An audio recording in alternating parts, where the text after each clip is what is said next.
এখান থেকে বেশিরভাগ কিন্তু স্থানান্তর করা হচ্ছে ঢাকা মেডিকেল কলেজ হাসপাতাল বা বার্ন ইনস্টিটিউটে। কিন্তু 70 জনের আমরা খবর, সবশেষ আহতের খবর আমরা পেয়েছি বার্ন ইনস্টিটিউটে, এবং সেখানেও 2 জনের মৃত্যুর খবর আমরা পেয়েছি।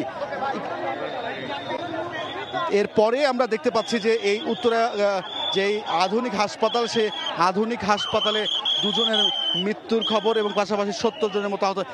এবং আমরা দেখতে পাচ্ছি যে একটি অ্যাম্বুলেন্সে করে যারা আহত আছেন তাদেরকে সহযোগিতার জন্য সেখান থেকে ঢাকা মেডিকেলের উদ্দেশ্যে নিয়ে যাওয়া হচ্ছে। মাত্র বের হলো এবং এই সড়কটি ধরে কিন্তু আসলে সেনাবাহিনী সহ অন্যান্য আইন শৃঙ্খলা বাহিনী কিন্তু পুরোটাই নিয়ন্ত্রণ করার চেষ্টা করছে যে হাসপাতালের সামনের মুখটি যেন ক্লিয়ার রাখা হয় বা সড়কটি ক্লিয়ার রাখা হয়। তারপরেও দেখা যাচ্ছে যে সাধারণ মানুষ কোনোভাবেই আসলে পুরো বিষয়টি মানতে নারাজ, বারবার তারা আসলে একত্রিত হয়ে হাসপাতালের মুখের সামনে ভিড় জমাচ্ছেন।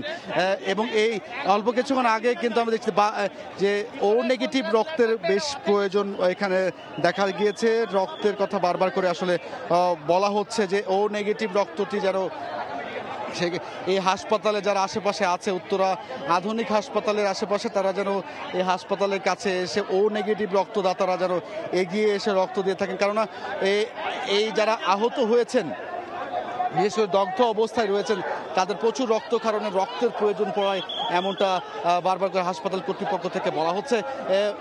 একে একে রাজনৈতিক দলের আমরা দেখেছি যে যারা নেতারা আছেন তারা কিন্তু এসে আহতদের সাথে আসলে সাক্ষাৎ করে সেখান থেকে আসলে পরিদর্শন করে গিয়েছেন।